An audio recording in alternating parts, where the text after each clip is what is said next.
Bendito sea el Señor que nos da la oportunidad de volvernos a reunir aquí en esta iglesia por las casas. Qué bendición que usted tuvo a bien conectarse, que tuvo a bien apartar este tiempo para oír una palabra de Dios para su vida. Dios siempre quiere hablarnos, Dios siempre quiere motivarnos. Él está presto a nuestras vidas, Él está presto a nuestro clamor, Él está dispuesto también a responder, pero muchas veces nosotros no le estamos dando el tiempo debido. Así que el hecho que usted esté conectado implica que usted también está interesado en escuchar una palabra de Dios a su vida.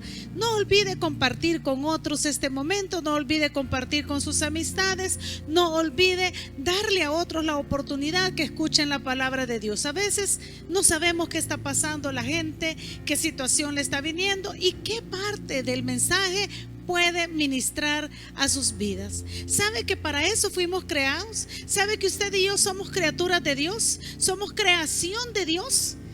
Y yo siempre parto de esto: todos somos creación de Dios o criaturas de Dios, pero no todos somos hijos de Dios, y ahí viene la diferencia. Por eso quiero que meditemos un poquito en esta palabra: creados por Cristo. Somos una creación de Cristo Jesús, así que creados por Cristo. ¿Qué dice la palabra de Dios? Le invito a leer ahí en Efesios capítulo 2 versículo 10, lo ponemos también ahí en su pantalla para que usted lo lea, y dice de la manera siguiente: porque somos hechura suya, de Él, ¿verdad? Creados en Cristo Jesús para buenas obras, las cuales Dios preparó de antemano para que anduviésemos en ellas. Hay productos, mis amados hermanos y amigos, hay productos manufacturados en diferentes países, los cuales identifican su procedencia escribiendo Made in Hong Kong, Made in Japan, Made in El Salvador, o sea, hecho en tal parte, en tal parte. Ahí pone, ¿verdad? De dónde se ha hecho, y hay gente que le da mucha calidad y mucha garantía al producto según el país donde ha sido manufacturado. Nosotros reconocemos lo que dijo el Espíritu Santo por medio del apóstol Pablo. Si volvemos a leer ahí 2:10, dice que somos hechura suya, hechura de Dios, creados en Cristo Jesús. Quédese con esa frase: creados en Cristo Jesús. Puede decir ya no made in Christ, sino made by Christ, hecho por Cristo. Sabe que cuando yo veo eso me llena de gozo el corazón, saber que yo no fui formada por el hombre, yo no fui hecha por el ser humano, yo fui hecha por Cristo. Él fue el que me formó a mí. Entonces eso debería de bastarnos para entender ¿qué es el plan de Dios en cada una de nuestras vidas? Tú no estás en esta vida al azar. Tú no estás en este mundo ocupando solo un lugar. Tú tienes un plan en el corazón de Dios, en la mente de Dios, y para eso fuimos nosotros creados. Pero entendemos qué implica estar creados por Cristo. El apóstol Pablo solo está obedeciendo al Espíritu Santo. Y dice que somos criaturas de Dios, creados en Cristo Jesús. Ahora yo pregunto, ¿qué implica el ser creados en Cristo Jesús? Lo primero que implica es lo que dice Pablo, también inspirado por el Espíritu Santo, en 2 Corintios capítulo 5 versículo 17, que dice: de al modo que si alguno está en Cristo, nueva criatura es. Las cosas viejas, dice, pasaron. Y aquí dice Pablo: todas son hechas nuevas. Entonces, ¿qué implica ser creados por Cristo Jesús? Implica que somos ahora nueva criatura. ¿Qué quiere decir eso de nueva criatura, pastora? Yo no entiendo qué está hablando si yo tengo tantos años. Es que no se refiere a la edad cronológica, se refiere a los cambios que el Espíritu Santo va forjando en cada uno de los que entregamos el corazón al Señor. Va forjando en cada uno de los que cambiamos la forma de ser, Ya no por nuestra fuerza, sino porque el Espíritu Santo de Dios nos viene a convencer de pecado, de justicia, de juicio, y nos dice que cosas no le agradan. Por eso habla de las cosas viejas, las que teníamos en la pasada manera de vivir. Usted y yo no podemos decir que somos cristianos si no ha habido un cambio en nuestra vida, porque creados por Cristo Jesús implica que somos nuevas criaturas. Aquellas cosas viejas ya no están en nosotros. Qué bueno fuera que aprovecháramos este momento para analizar nuestra vida, cómo está ahora. ¿Qué hacíamos antes que ahora nos avergüenza? ¿Qué hablábamos antes que ahora nos da pena hablar de eso?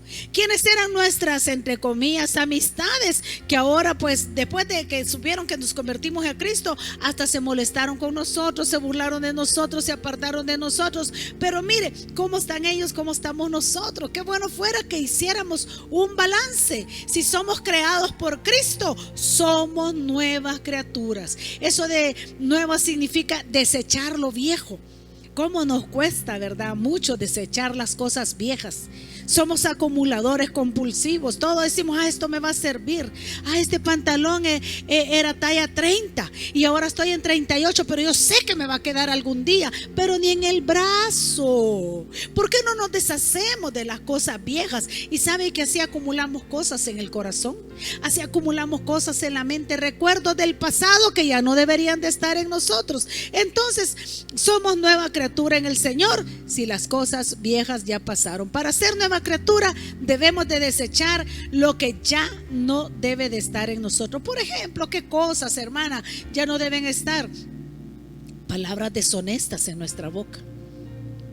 ¿Cómo hablábamos antes? Bueno, mi vida anterior, yo recuerdo, yo no puedo hablar de usted, no le conozco, pero medio me conozco yo, y sabe que yo de 10 palabras, 1 o 2 eran buenas, las otras eran malas y era caliche. De ahí me ha traído el Señor. Ahora, yo no puedo decir ahora soy creyente y con esas malas palabras, con esas malas actitudes, que cuesta.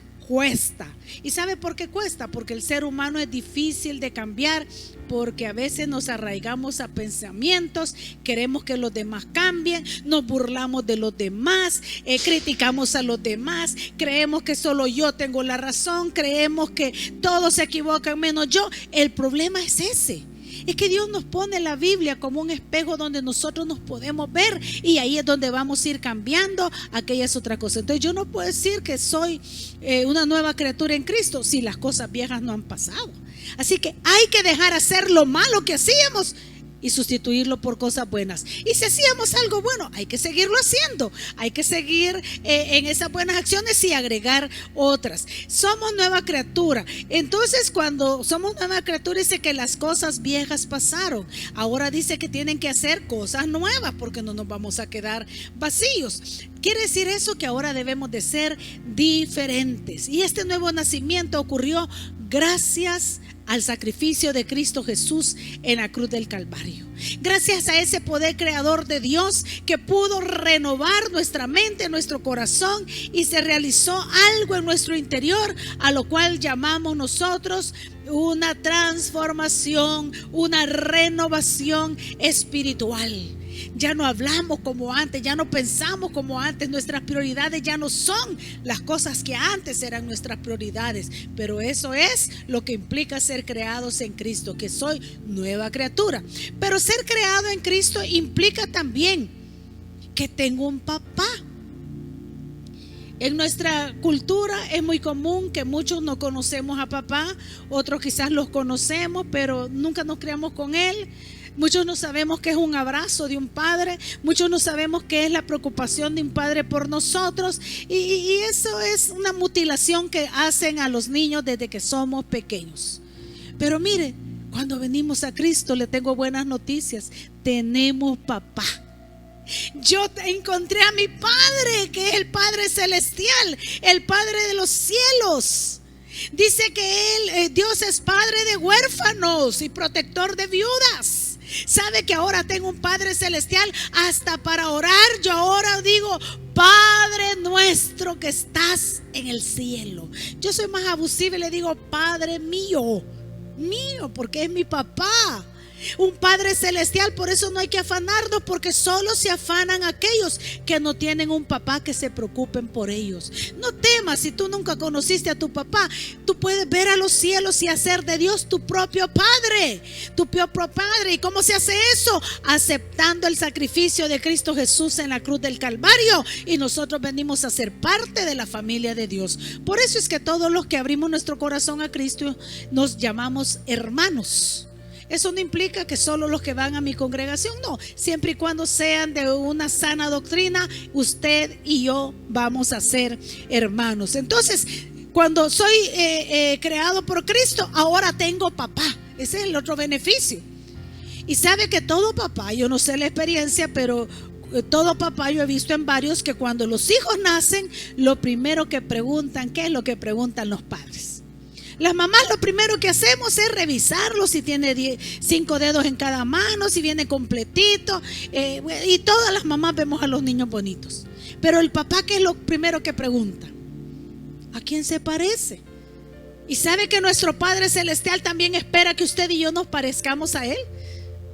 Al igual que todo padre terrenal desea que su hijo se parezca físicamente a él, también Dios desea que nosotros nos parezcamos a Él, y nosotros debemos de parecernos a Él. Ahí siempre en Efesios, en el capítulo 5, el versículo 1, decía el apóstol Pablo, escribiendo por el Espíritu Santo, decía: sed pues imitadores de Dios como hijos amados. Como digo, este es momento para evaluarnos, no para regalar el mensaje, es para evaluarnos, tú y yo que ya somos creyentes. Tú, amigo, que todavía no tienes a Jesús en tu corazón, puedes evaluarte. ¿Tienes un Padre? ¿Te pareces al Padre Celestial? Él dice: sed imitadores de Dios como hijos amados. Pero ¿cómo voy a saber cómo es Dios? Para eso tenemos la palabra de Dios, la Biblia, que es nuestro alimento, nuestra guía, nuestro pan, que Él es nuestro almanaque, que Él es nuestra dirección, es el manual que Dios nos ha dado para poder vivir esta vida. Imitemos a Dios, porque Él espera que nos parezcamos a Él. Pero ¿qué otra cosa espera Dios? En San Juan capítulo 14, versículo 15, nos dice el Señor que le amemos, y dice: si me amáis, guardad mis mandamientos. Entonces, si Dios es mi Padre, 1, debo de parecerme a Él, y 2, debo de guardar sus mandamientos. ¿Qué es eso? Obedecer a Dios. Siempre en toda la Biblia, incluso los pactos que Dios hizo con su pueblo Israel, Dios les dijo: seré mi especial tesoro, seré gente santa, yo te voy a bendecir, les engrandeceré. Y le dio las promesas al padre Abraham y a todos los patriarcas, se las repitió. Pero Él iba a hacer todo. ¿Cuál era la parte del pueblo de Dios? ¿Cuál es la parte que a ti y a mí nos toca? Obedecer. Tan bonito decir la palabra, pero ¿qué nos cuesta obedecer? Mire, la mejor muestra, y dice Juan 14, 15: si me amáis, dijo Jesús, guardad mis mandamientos. La mejor muestra de amor que podemos darle a Dios, hermanos, es obedecerle. Pero ¿qué es obedecer? Es respetar, es acatar, es cumplir la voluntad de Dios. ¿Y qué es eso de respetar? Que yo no me puedo esconder de Dios. Dígame usted, ¿a dónde puedo esconderme de Dios? Y si usted está creyendo que usted, cuando no lo mire el pastor, cuando no lo mire el líder, cuando no lo mira nadie, se va para otro país y ahí va a pecar, lee el Salmo 139. David decía: ¿a dónde me iré de tu presencia? ¿Y a dónde huiré de tu espíritu? Si subiere a los cielos, ahí estás tú, y si en el Seol hiciere mi estrado, ahí, hasta ahí me seguirá tu espíritu. ¿A dónde nos vamos a poder ir nosotros fuera del Señor? No podemos huir de la presencia del Señor. Así de que, ¿qué implica para nosotros? Obedecer es respetar. Eso de respetar implica, mis amados hermanos, que vamos a estar conscientes que donde yo estoy, ahí está Dios. Porque dice la Biblia que los ojos de Jehová están sobre sus hijos y atentos sus oídos al clamor de ellos. Dios sabe lo que digo, Dios sabe lo que hago, Dios sabe lo que pienso, porque Él conoce hasta las intenciones más íntimas de mi corazón. Pero también obedecer es acatar las órdenes, cumplir la voluntad de Dios. ¿Qué me dice Dios aquí en su palabra? ¿Qué me está pidiendo Dios? ¿Qué cosas debo de obedecer? La palabra de Dios. Con eso debo de obedecer a Dios. Ahora, obedecer a Dios implica honrarle. Obedecer a Dios, amados hermanos, implica darle la honra a Él. Pero ¿qué es honrar a Dios? Implica alabarlo, implica estimarlo a través de la obediencia, del respeto, de la admiración y de la retribución. Eso implica honrar a Dios. Cuando yo le obedezco, lo honro, lo alabo. Alabar es exaltar por lo que Dios ha hecho en mi vida. ¿Cómo no obedecerle? ¿Cómo no honrarlo si Él estuvo dispuesto a dar su propio hijo para salvar mi vida? Estuvo dispuesto a dar su propio hijo para que tú y yo no fuéramos al infierno. Y déjame decirte, el infierno es real. La Biblia habla del infierno, pero jamás dice que el infierno fue creado para el hombre. El infierno, dice la Biblia, que fue creado para Satanás, que es el enemigo aférrimo de Dios y de todos los cristianos, y los ángeles que se desviaron con él. Allá en Ezequiel, usted léalo.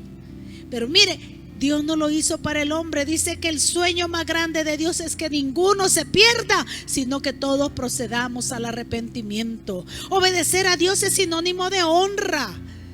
Entonces, honra es respetarlo, es estimarlo, es darle gloria, es admirarlo. ¿A quién admiras tú? Yo creo que todo padre se siente honrado cuando sus hijos le admiran, cuando sus hijos quieren imitarlo. Ahora, ¿por qué debo de obedecer a Dios? 4 pautas te voy a dar de razones del por qué obedecer a Dios. Número 1, porque cuando yo obedezco a Dios, le demuestro que Él es el Señor de mi vida. Porque obediencia dice que es cumplir la voluntad de alguien que gobierna mi vida, de alguien que está arriba de mí. ¿Quién es el que gobierna tu vida? ¿A quién estás honrando? ¿A quién estás respetando? ¿A quién estás demostrando con tus actos que es el que gobierna tu vida? Cuando yo obedezco a Dios a través de lo que leo en su palabra, yo demuestro que Él, el Señor Jesús, Dios mismo, Él es el Señor de mi vida. No solo Jesús es mi Salvador, sino es mi Señor. Obedezcámosle. Mire, la palabra no es difícil obedecerla, porque no lo vamos a hacer en nuestra fuerza, sino en la fuerza del Espíritu Santo. Segunda razón de por qué obedecer a Dios, porque así demostramos la confianza que tenemos en Él. Yo no voy a obedecer a algo que me mande a alguien que no es digno de mi confianza, como las mamás solemos decir, y a mí me lo decía mi mamá y mi abuela. Ay, si otro te dice andate para el barranco, allá te vas a ir. No decía yo en mis adentro, no se los decía a ella porque me pegaban, ¿verdad? Y decía por contestona. Pero realmente vamos a obedecer a aquel que tiene experiencia. Por cierto, un paréntesis, ¿a quién le pides consejo tú? No le pidas consejo a alguien que ha fracasado, porque si ha fracasado en su propia vida, ¿qué consejo bueno te va a dar a ti? Pero bueno, ese es otro rollo y otro tema de prédica. Pero cuando tú obedeces a Dios, primero demuestras que Él es el Señor de tu vida, y segundo, que tú tienes toda la confianza en Él. Tercero, es la mejor prueba de nuestra fidelidad y amor a Dios.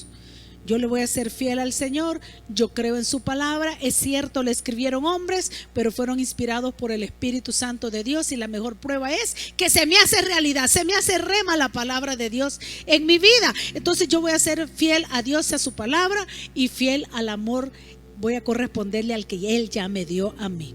Y cuarto, ¿por qué obedecer a Dios? Porque es una manera leal de glorificar su santo nombre. Si tú obedeces a Dios, si yo obedezco a Dios, vamos a estar glorificando el nombre del Señor. Entonces, al entender que tú y yo somos creación especial de Dios, debemos de saber que es porque fuimos creados por Cristo Jesús. Como dice Efesios 2:10, porque somos hechura suya, creados en Cristo Jesús. Ahí estamos. Somos hechura por Dios. Made by Christ. Made by Cristo. Somos hechos por Cristo. ¿Para qué? Para buenas obras, las cuales Él ya preparó de antemano para que anduviésemos en ellos. Entonces Dios nos hizo a través de Cristo Jesús. Dios me dio una nueva oportunidad para tener una nueva vida a través del sacrificio de Jesús en la cruz del Calvario. Ahora ya no valgo cualquier cosa, ahora no soy cualquier cosa, ahora valgo la sangre de Cristo, y mi mayor anhelo es parecerme a mi papito lindo. Mi mayor anhelo es obedecerle como que soy su hijo, y así voy a mostrar mi amor por Él. Te dejo esta pregunta: ¿a quién te pareces tú? ¿Te pareces a Jesús? Si te pareces a Jesús, te pregunto, ¿y obedeces al Señor? Y si tú no tienes un Padre Celestial, yo te invito a esta hora a que abras tu corazón y hagas esta oración de fe que te dejo para que puedas ser un hijo de Dios. Que Dios te bendiga. Querido amigo, querida amiga, quiero invitarte a que rindas tu corazón a Cristo Jesús. Él te ama y quiere salvarte, pero tú debes de invitarlo a que entre a tu corazón. Déjame dirigirte en una oración de arrepentimiento y fe para que puedas convertirte en un hijo o una hija de Dios. Repite conmigo: Padre Celestial, reconozco que soy pecador. Yo te acepto como mi único y suficiente Salvador de mi vida y de mi alma. Perdona todos mis pecados. Límpiame con tu preciosa sangre. Escribe mi nombre en el libro de la vida. Séllame con tu Santo Espíritu y guíame en mi diario vivir. Abro mi corazón para que hagas de él tu morada. Amén y amén. Si repetiste esta oración, ahora te invito a que te reportes con nosotros para darte un seguimiento y poderte ayudar en este caminar que has iniciado ahora, que es una nueva vida. Escríbenos al WhatsApp al 77484137 y podamos nosotros de esa manera ayudarte, o escríbenos a los medios de comunicación que aquí te estamos presentando. Te aconsejo que platiques con Dios de aquí en adelante. Eso se llama orar, pero también, si puedes y tienes, leas de su palabra. Que Dios te bendiga.